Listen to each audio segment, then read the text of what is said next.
SRF Audio. SRF 3 Fokus mit dem Stefan Büsser. Im Fokus geben wir die Stimme den Menschen, die etwas Spannendes zu erzählen haben. Und heute ist das gerade doppelt praktisch. Zum einen, weil meine Stimme gerade ein bisschen angeschlagen ist, aber noch viel mehr, weil die Geschichte von meinem heutigen Gast schier unglaublich ist. Die Marina Vidovic ist in der Schweiz aufgewachsen, geprägt von der serbischen Kultur, von ihrer Familie und im Glauben, dass alles so ist, wie es scheint. Bis sie eines Tages herausfindet, dass sie in einer Kinderwunschklinik vertauscht worden ist. Über das hat sie ein Buch geschrieben und über die Suche nach der Identität und wie man lebt, wenn man plötzlich nicht mehr weiss, wer man wirklich ist. Über das reden wir heute im Fokus. Herzlich willkommen, Marina. Hallo, freut mich. Meine Einstiegsfrage stellt normalerweise eigentlich einen anderen am Anfang von seinen Gesprächen, aber ich finde es die bestmögliche Frage für dich. Marina, wer bist du? Ich bin Marina, ich bin in der Schweiz geboren, in der Ostschweiz aufgewachsen. Meine Eltern sind ursprünglich aus Serbien bzw. Bosnien. Ich habe eine ältere Schwester und eben wir sind beides absolute Wunschkinder. Wir sind in einer Kinderwunschklinik entstanden, weil meine Eltern einen unerfüllten Kinderwunsch hatten. Und ich habe vor ein paar Jahren dann aber tatsächlich erfahren, dass ich eigentlich von jemand anderem abstammen, dass auch meine Schwester nicht meine biologische Schwester ist. Und das hat schon auch meine Biografie stark geprägt. Und Genau. heute sind wir da, um darüber zu reden. Absolut. Du hast eine ganz krasse Reise. Ich habe das Buch selbstverständlich gelesen und würde gerne mit dir dort anfangen, wo eigentlich alles losgegangen ist. In der Schweiz 1992 bist du auf die Welt gekommen. Du hast gesagt, in der Ostschweiz. Wie bist du dort aufgewachsen? Wie hat deine Kindheit dort ausgesehen? Meine Kindheit war eigentlich sehr behütet gewesen. Wir haben in der Nähe von der Schule gewohnt, also vom Kindergarten und dann auch von der Schule. Wir konnten am Mittag immer überall laufen, heimlaufen, in der Nähe von der Schule, in der Nähe vom Sportplatz.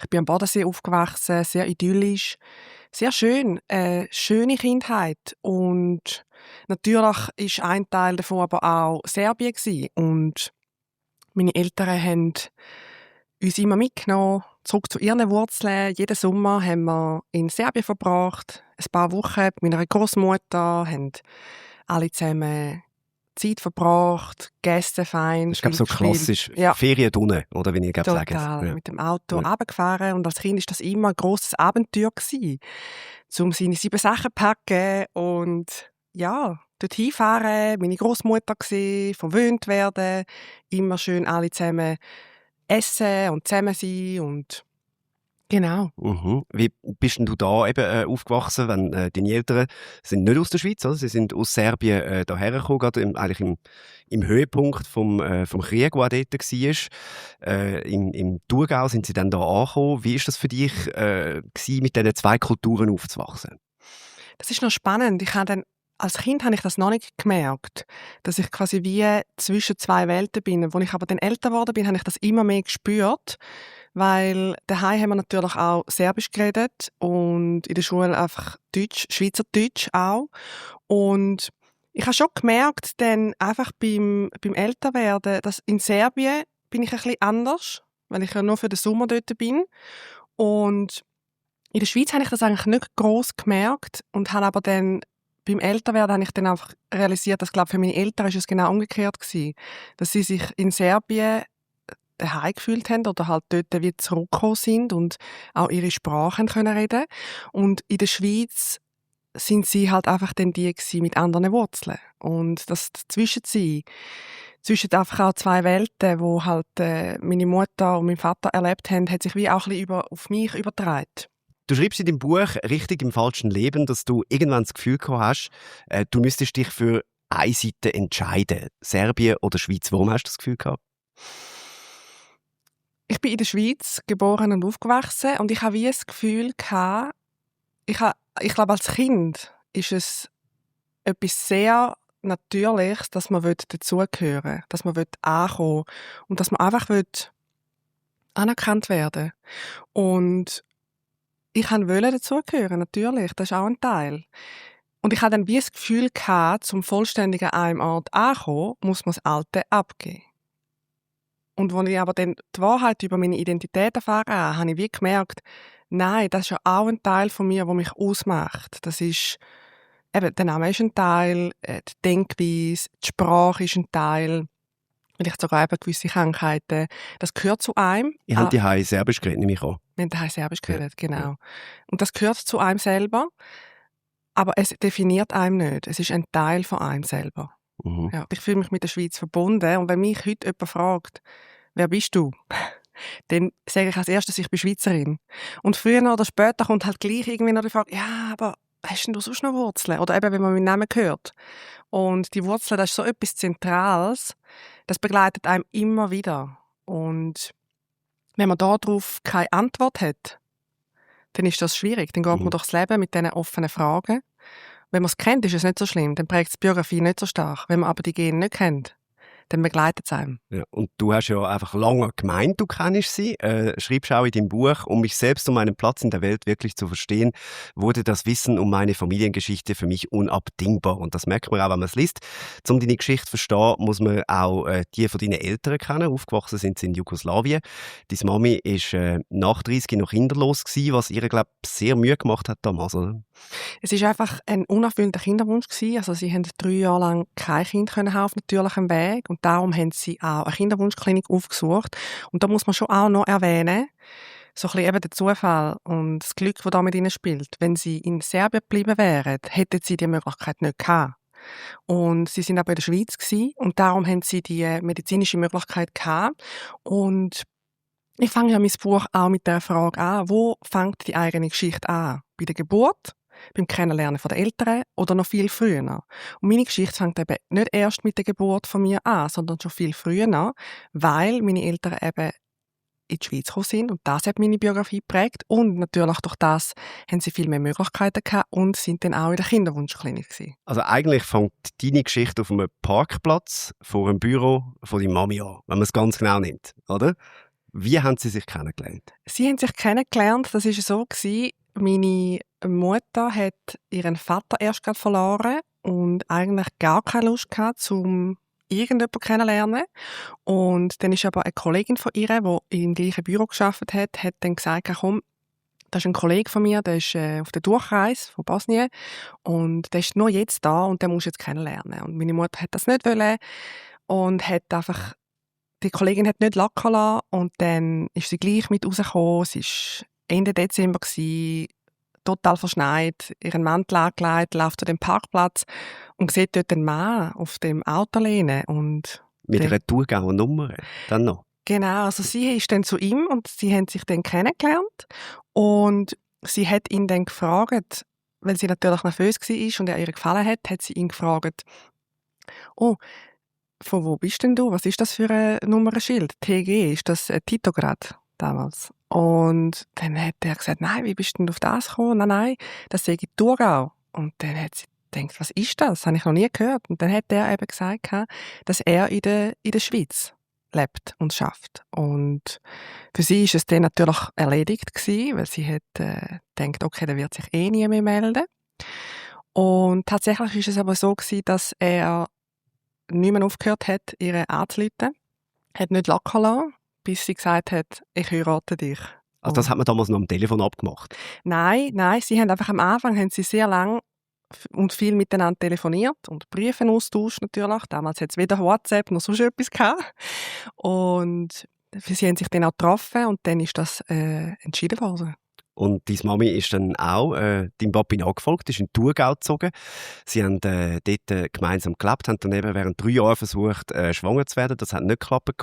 Und dann hat ihnen der Gynäkologe eine Kinderwunschklinik in Österreich empfohlen. Und dort hat es dann geklappt, oder?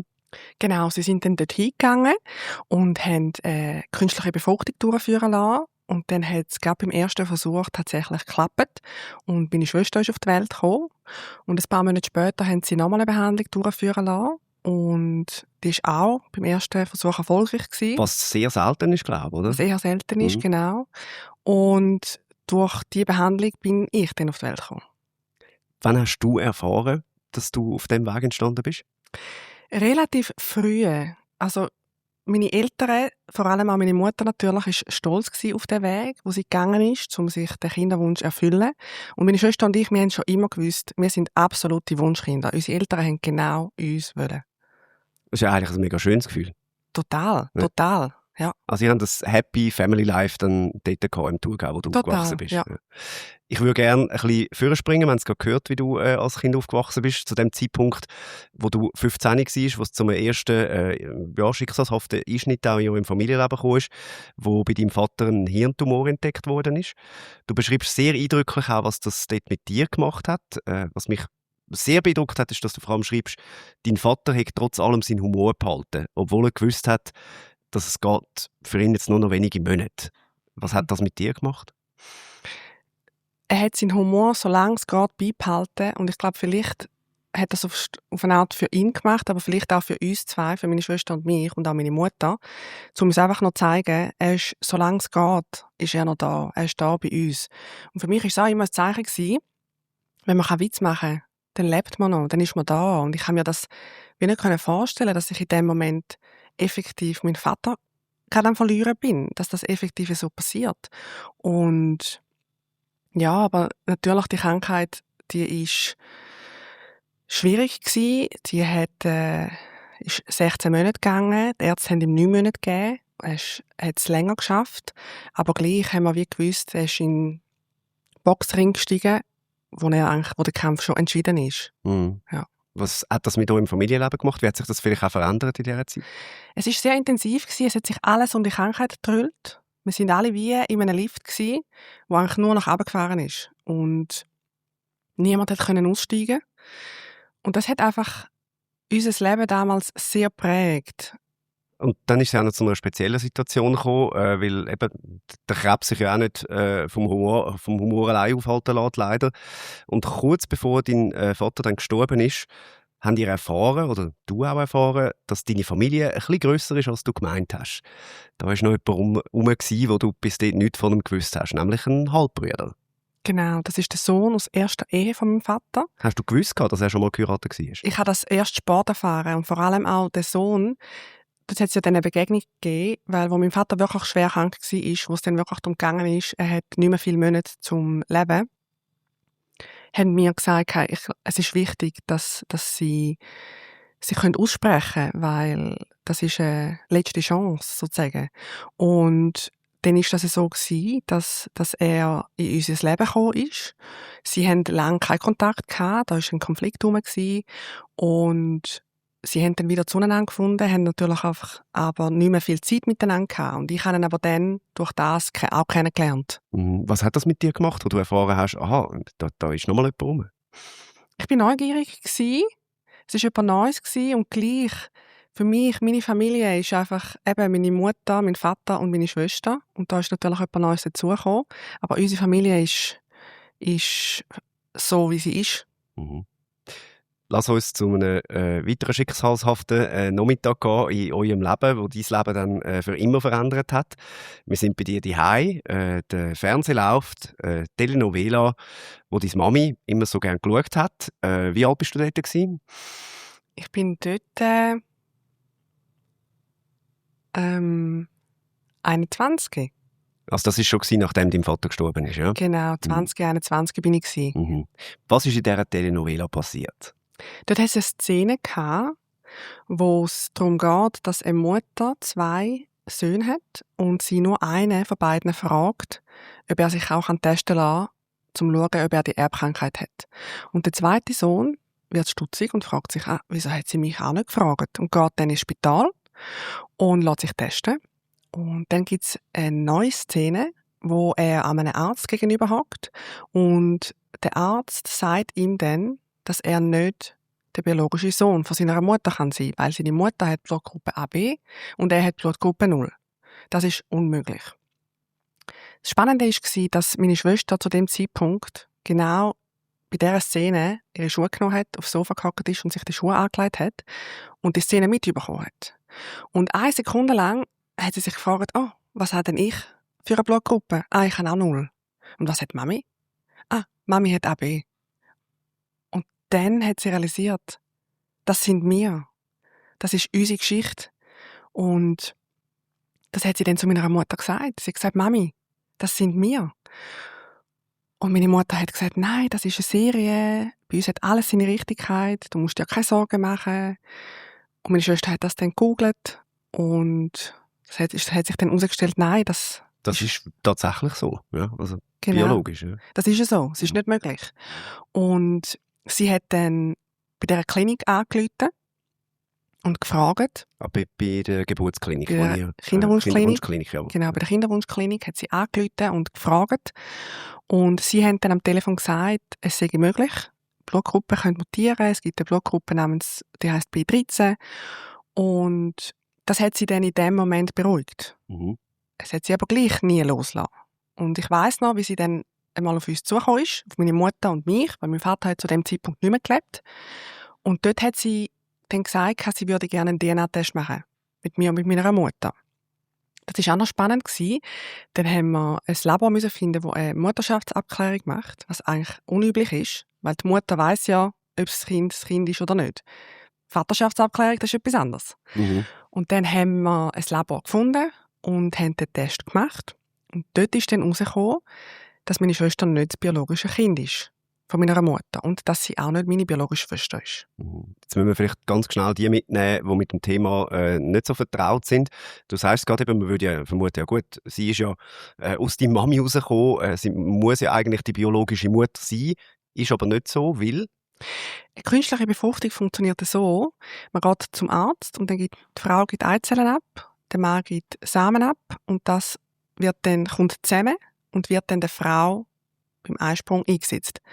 Und durch das kann dann eben ein Embryo entstehen, wenn alles nach Plan läuft. Genau. Und sie trägt es dann eigentlich nur, in Anführungs- und Schlusszeichen natürlich, nur aus, aber das Genmaterial ist nicht von ihr.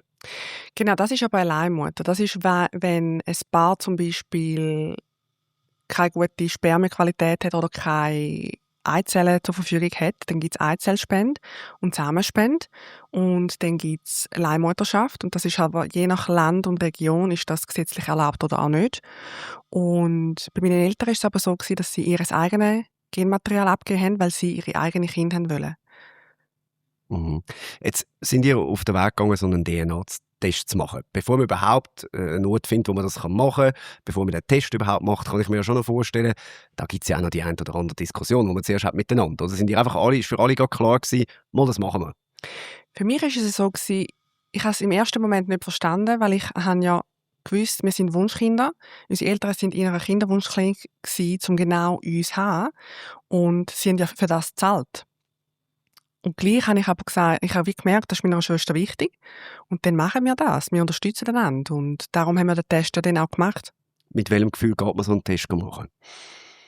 Ich war relativ neutral gewesen. Für mich war es wie so gewesen, ich kenne ja die Wahrheit. Ich weiss ja, eben, meine Eltern sind in dieser Kinderwunschklinik gewesen. Und zum genau uns zu haben. Und ich hatte keine Zweifel gehabt. Im Nachhinein musst du jetzt gerade ein bisschen lachen, wenn du das erzählst, weil es ist ja dann ein bisschen anders gekommen. Ihr seid also den Test gemacht, ein paar Wochen später läutet zu deiner Tür, der Pöstler ist da, ein eingeschriebener Brief. Du machst den auf und was steht da drin? In dem Brief ist dann gestanden, dass meine Schwester nicht das biologische Kind ist von unserer Mutter und dass sie auch nicht meine biologische Schwester ist. Und ich konnte das im ersten Moment wie nicht glauben. Ich habe ihr dann auch angerufen, weil ich... Also du hast es vor ihr erfahren? Ja, ich bin einfach daheim und sie war unterwegs. Mhm. Und ich habe ihr angerufen, weil ich wollte darüber reden, dass sie mir wie sagen kann, nein, das stimmt nicht, das hat nicht seine Richtigkeit.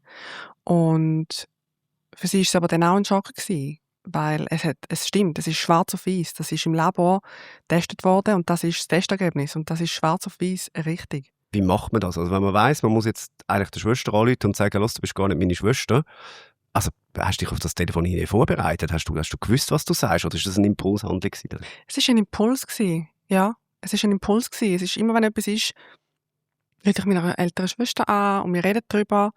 Und genau. Wie hat sie auf das reagiert? Es war ein Schock für sie. Sie hat es auch nicht glauben. Man muss das zuerst mal verdauen, was das mit einem dann macht. Und ich habe das ja lange für mich in dem Moment, es hat sich nichts geändert. Meine Schwester ist und bleibt meine Schwester bis zum heutigen Tag. Es hat sich nichts geändert. Aber eben, wenn man dann selber betroffen ist es halt einfach auch nochmal etwas anderes. Mhm. Zu dem kommen wir nachher gerade noch. Ich würde gerne noch schnell bei dem Moment bleiben, weil das ist ja dann wirklich eigentlich einschneidend. Da ist das erste Mal das ganze Familienkonstrukt auch in Frage gestellt worden. Ihr habt ja dann auch eure Mami noch müssen informieren. Wie hat sie die Nachricht aufgenommen? Für sie war es auch ein Schock gewesen, natürlich. Sie hat ja meine Schwester 9 Monate lang ausgetragen, sie hat sie großgezogen und es sind einfach auf einem Schlag sehr viele neue Fragen da gewesen. Hat sie sonst noch irgendwo ein Kind? Und ja, was ist auch mit ihrem Körper gemacht worden? Was ist da passiert? Eben, weil sie hat ja in dem Sinne auch eine Spende abgegeben, wo ihr dann nicht wieder zurück eingesetzt wurde. Also ist die möglicherweise ja noch jemand anders. Oder? Genau, und das haben wir ja dann auch herausfinden und einfach zum Wissen, was ist da passiert. Und dann sind wir in die Kinderwunschklinik gefahren und haben ein Gespräch gehabt mit dem Arzt. Und im Gespräch ist dann herausgekommen, dass der Arzt damals bei dieser Behandlung die Brille nicht aufgehabt hat und die Petrischalen vertauscht worden sind. Und durch das einfach ganz ein anderes Leben entstanden ist. Also das ist ja dann wirklich schon fast wieder Telenovela. Oder? Also da kann ich mir vorstellen, ihr sitzt das dritte, ihr 3 Frauen dort, mit der wahrscheinlich Klinikleitung, und dann sagt man, ja, er hat die Brille nicht angehabt und hat Petrischalen vertauscht. Also da will man doch am liebsten sagen, wenn ihr mich verarschen. Oder was ist euch durch den Kopf gegangen? Für mich war es so, ich war wieder dazwischen. Auf die eine Seite meine Mutter, wo einfach das war ein Schock war, und dann aber auf die andere Seite meine Schwester, die trotz allem gleich die Neugier hat nach diesen Wurzeln, nach dieser Identität. Und ich weiss noch, wie sie dann in dem Gespräch gefragt hat, ob denn unser Vater trotzdem ihren biologischen Vater ist oder nicht. Auch nicht. Und der Arzt hat dann im Gespräch gesagt, dass aufgrund von verfahrenstechnischen Massnahmen nur paarweise Vertausch möglich sind. Das heisst, dass unser Vater auch nicht ihren biologischer Vater ist. Und für mich damals war es wie so, ich habe ja gewusst, meine Mutter ist meine biologische Mutter. Und dann habe ich eigentlich wie die Sicherheit gehabt, okay, mein Vater ist in dem Fall auch mein Vater. Mhm. Und ich muss aber auch ehrlich sagen, ich habe nie gezweifelt, dass es nicht so ist, dass ich nicht mit meinen Eltern verwandt bin. Und für meine Schwester ist aber dann gleich in dem Moment auch eine Identität zusammengebrochen. Und doppelt eigentlich. Sie hat Mami und Papi verloren in dem Moment, oder? Biologisch. Genau. Was einfach da war, ist die Neugier nach diesen Wurzeln. Weil das sind 2 Menschen, die sie wollen. Sie sind in einer Kinderwunschklinik und sie wollten ein Kind wollen. Und meine Schwester ist da. Nur wissen sie nichts davon.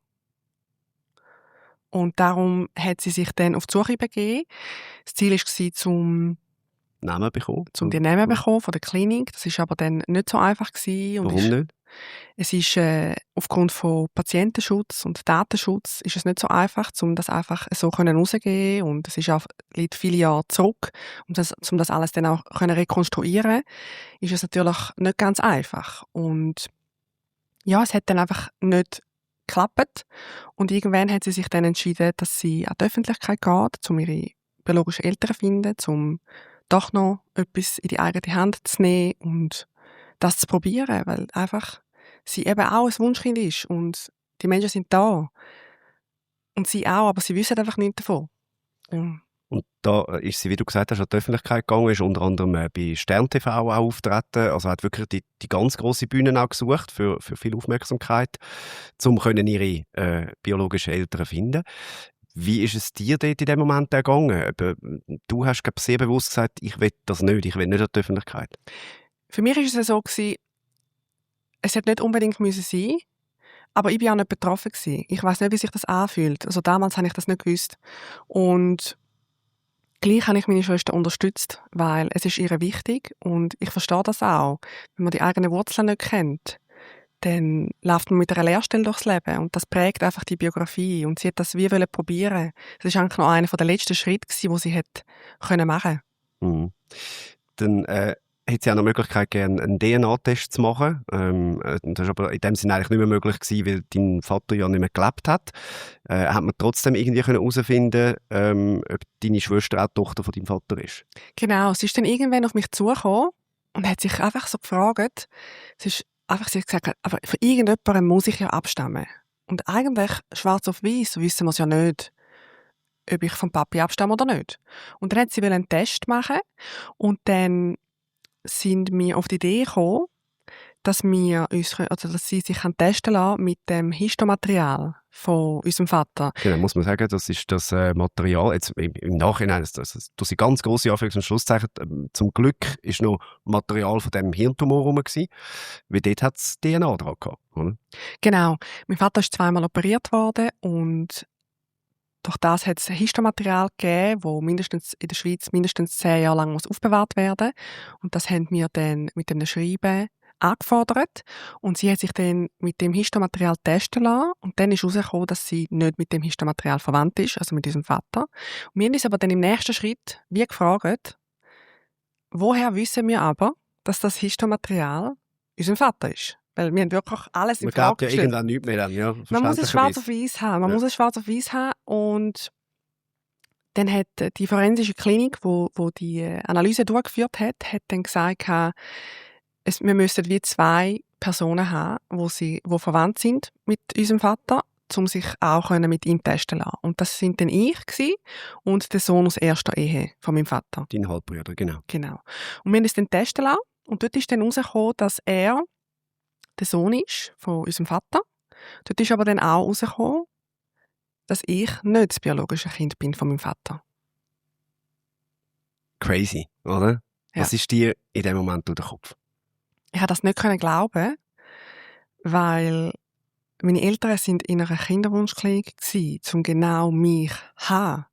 Und ich weiss auch noch, wie ich dann auch, wir haben nochmal meine Mutter informieren und wie schwierig das alles auch für sie war. Also sie hat ihr erstes Kind ist nicht biologisch mit ihr verwandt. Sie hat es aber ausgetragen, 9 Monate in ihrem Bauch getragen, großgezogen.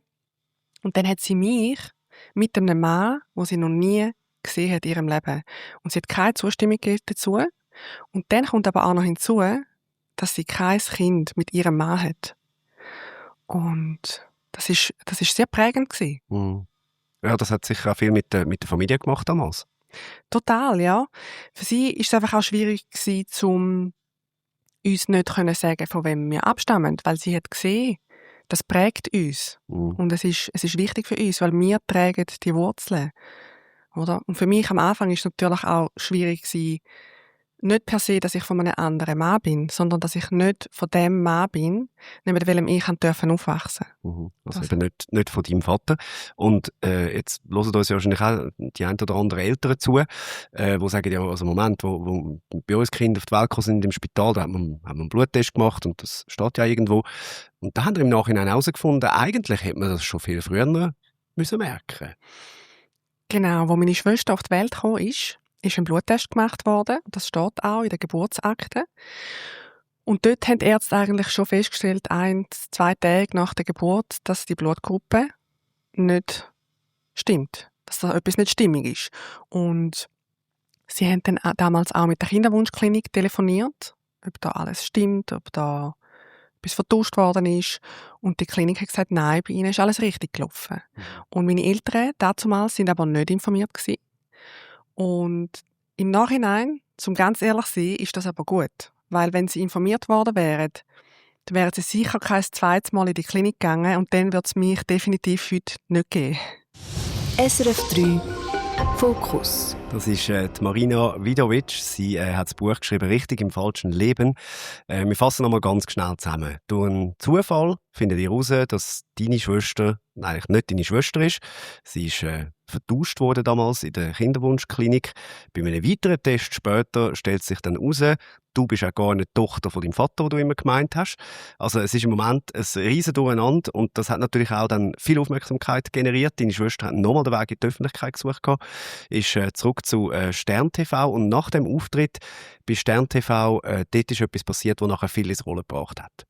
Dort ist eine Firma auf den Plan gekommen, die nach DNA sucht. Genau, die machen Herkunftsanalyse. Das funktioniert so, man gibt eine Speichelprobe ab, schickt das ein und 3-4 Wochen später sieht man eigentlich, was für Wurzeln das man hat. Das heisst aber nicht, dass die Personen dort leben. Weil meine Mutter hat zum Beispiel auch einen Test gemacht und obwohl sie seit über 30 Jahren in der Schweiz lebt, wird auch gezeigt, dass sie serbische Wurzeln hat. Da hast du ja dich dann auf dieser Plattform registriert, wo du deine DNA aufgeladen hast, wo man eine Meldung bekommt, wenn man merkt, es hat jemand mit ähnlicher DNA auch gerade seine Daten aufgeladen und dann gibt es einen sogenannten Match und dann kommt man eine Nachricht über. Erklär mal schnell, wie funktioniert das dort und was ist auch deine Intuition gewesen, deine Daten dort einzugeben? Ich habe das vor 7 Jahren gemacht, wo das alles aufgekommen ist. Auch im Sinn von, mit der Hoffnung, dass ich da meine biologische Seite finde, also den biologischen Vater. Und genau, ich habe dann die Hoffnung so ein bisschen aufgegeben. Das Buch war eigentlich praktisch fertig gewesen. Und ich hatte tatsächlich auch ein bisschen so ein bisschen die Hoffnung gehabt, wenn das Buch dann rauskommt, als schöner kleiner Nebeneffekt, dass ich durch diesen Weg vielleicht meinen biologischen Vater finde. Dann ist aber wie immer alles anders gekommen, weil das Leben einfach seinen eigenen Weg geht. Und ich hatte dann ein Match gehabt, wo sehr, sehr nahe war. Und der Match hat mit mir 27,9% DNA geteilt, ist mir vorgeschlagen worden als Halbbrüder. Ich bin dann nachschauen, ob er mit meiner Mutter verwandt ist. Ist er nicht. Mhm. Und das heisst im Umkehrschluss, dass ich und er über den Vater, über den biologischen Vater verbunden sein. Also ein weiterer Halbbruder, der eigentlich auftaucht. Wie einfach ist es dann, die Person zu kontaktieren? Kann man da sofort auf die zugehen? Grundsätzlich kann man diesen Personen eine Nachricht schicken. Das Spannende war aber auch, dass es mir wie angezeigt hat, dass er aus der Schweiz ist. Weil ich habe gewisse Matches zum Beispiel aus Deutschland oder viel aus Amerika. Und dort ist es nicht so einfach. Und was ich dann gemacht habe, ist, ich habe ihn gegoogelt und habe dann eine kleine Biografie von ihm gefunden, wo er an einer Uni studiert hat. Und dort habe ich dann auch das erste Mal den Namen von meinem biologischen Vater gelesen. Dann habe ich mich auf die Suche gemacht, habe ich den Namen von dem biologischen Vater eingegeben und habe eine Adresse gefunden. Und ich habe sofort gewusst, jetzt muss ich die Chance packen. Ich habe 7,5 Jahre auf diesen Moment gewartet. Ich weiß nicht, ob er noch lebt. Vielleicht ist er auch wie mein Vater gestorben. Und ich habe gewusst, ich muss jetzt sofort handeln. Ich habe so lange auf diesen Moment gewartet. Und ich habe dann einen Brief geschrieben, habe den ausgedruckt. Also, wir müssen schnell sagen, du warst, glaube ich, im Büro gewesen, Genau, oder? ich bin im Also, Büro. Du warst normal am Arbeiten gewesen, du hast auf der Bank gearbeitet, hast den Brief formuliert, das ist ein normaler, ich weiss nicht, Mittwochnachmittag, Donnerstagnachmittag, irgend so etwas gewesen, und hast gewusst, also ich arbeite jetzt da nicht weiter, ich gehe jetzt direkt los. Genau, es ist irgendwie so 4, halb 5. Ich habe einen sehr guten Freund angerufen, meinen besten Freund, und habe ihm das erzählt. Und habe gesagt, ich muss jetzt dorthin fahren. Ich muss schauen, ob der Briefkasten angeschrieben ist, ob er noch lebt. Ich muss die Chance jetzt ergreifen, sofort. Und er hat dann gesagt, er ist in 15 Minuten bei mir, hat das Auto. Und ich habe den Brief geschrieben, in diesen 15 Minuten wirklich alles, wer ich bin, wieso das für ihn relevant ist, dass ich den Match habe, hat er ausgedruckt, bin aus dem Büro und bin ins Auto gestiegen und dann sind wir losgefahren. Und es war ein ganz regnerischer Tag. Ich war aufgeregt. Und irgendwann sind wir dann angekommen und ich bin ausgestiegen. In einer Hand der Schirm, in der anderen der Brief. Und bin zu dem Briefkasten gelaufen und habe gesehen, der Briefkasten ist angeschrieben. Er lebt noch. Und dann bin ich wie so hin und her gerissen gewesen, ob ich den Brief im Briefkasten legen oder ob ich rufen soll. Und mein bester Freund hat mich dann motiviert und gesagt, ich soll doch rufen. Dann haben wir das zusammen gemacht. Und dann ist die Tür aufgegangen. Und ich habe gerade gesehen, das ist der Halbbruder, wo ich den Match hatte. Und dann haben wir das Gespräch mit ihm gehabt. Mein biologischer Vater war damals nicht daheim, weil er in der Ferien war. Und wir haben dann den Brief ihm übergeben. Und nachher musste ich einfach warten. Was geht da gefühlsmässig in einem vor? Also nur schon, wenn man auf seinen Halbbruder trifft, wo man mehr oder weniger per Zufall eben im Internet dann herausfindet, dass es so einen überhaupt gibt, ist man da nervös? Was sind die für Gedanken durch den Kopf, wo du dort hergelaufen bist? Es ist wie so ein Impuls gewesen. Es ist einfach alles ruckartig irgendwie passiert und in dem Moment, man funktioniert einfach. Man funktioniert und für mich ist es so wichtig gewesen, dass ich sofort handle, weil das ist eine Chance gewesen, wo ich so viele Jahre darauf gehofft habe und darauf gewartet habe und ich habe das gepackt und bin dort hingegangen und ich habe keine einzige Sekunde mehr verschwenden. Und ich habe natürlich aber dann gleich noch warten, bis der biologische Vater von der Ferien zurückkommt. Und er hat dann aber auch sofort reagiert und hat mich kennenlernen. Und wir haben dann sehr zeitnah unser erstes Treffen gehabt. Das war auch total unglaublich für mich, zum dem Mensch gegenüber hocken, von welchem ich abstamme, den ich 30 Jahre nicht gekannt habe, von welchem ich aber 50% von meiner DNA habe. Wie ist das abgelaufen? Ich bin dorthin, ich habe auf ihn gewartet, ich war zu früh dort gewesen, und dann ist er reingelaufen und ich habe ihm das erste Mal in die Augen geschaut. Und ich bin einfach so dankbar gewesen, dass ich den Moment erleben durfte. Und wir sind dann hingehockt und dann hat er zuerst erzählt, wie es für ihn war. Er hat 2 Tage vorher von mir erfahren und er war total schockiert gewesen, weil er nicht gewusst hat, dass ich existiere. Und ja, dass natürlich er mich auch mit einer Frau hat, die er noch nie gesehen hat. Und seine Frau hat aber auch gut reagiert, weil eben, ich bin ja nicht durch einen Seitensprung entstanden, sondern sie sind auch in dieser Kinderwunschklinik gewesen. Und dann bin ich dran gewesen. Dann habe ich meine Geschichte erzählt, wer ich bin, was ich gemacht habe und auch die ganze Geschichte, die ich jetzt heute hier auch erzählt habe. Und dass ich eben ein Buch schreibe und dass ich lange ihn gesucht habe und dass die Fragen und die Suche nach der Identität sich das laufend durch die Biografie gezogen hat und auch durch das Buch und warum das so wichtig ist für mich.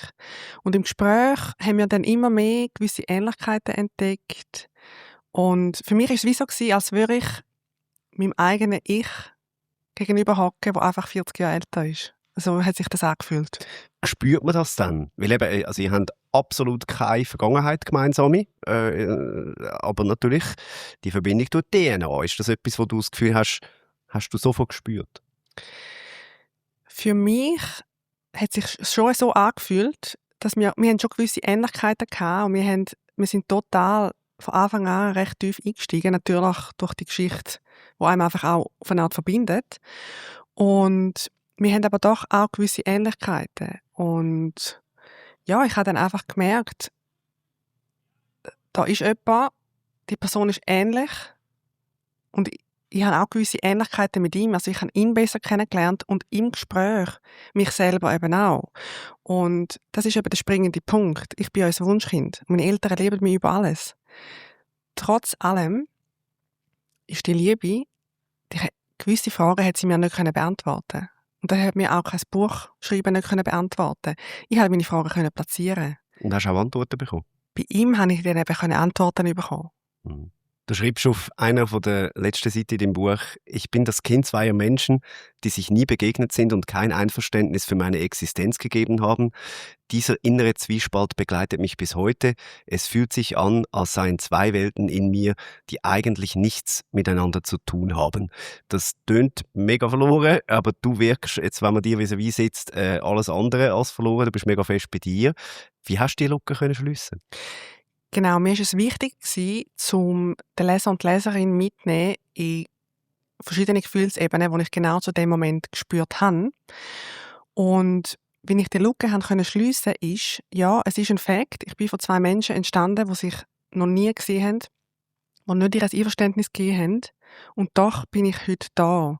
Und die 2 verschiedenen Welten, die in mir leben, die ermöglichen mir einfach auch, zum sehr vielfältig können sein, zum Beispiel ein Buch schreiben und in der Zahlenwelt arbeiten, zum kreativ können sein.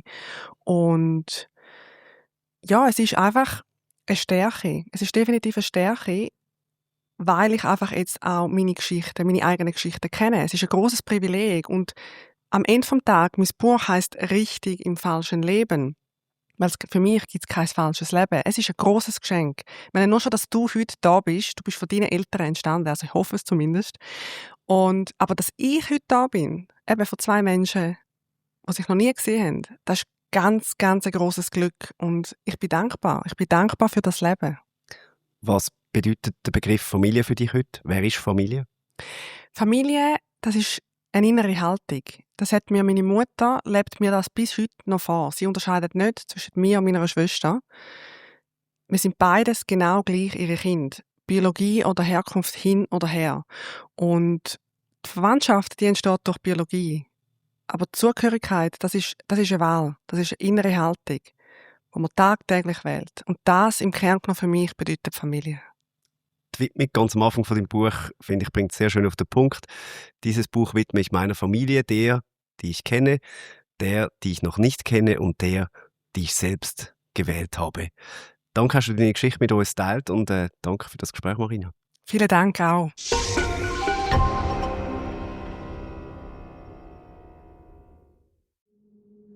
Das war ein Podcast von SRF. Produziert im Auftrag der SRG.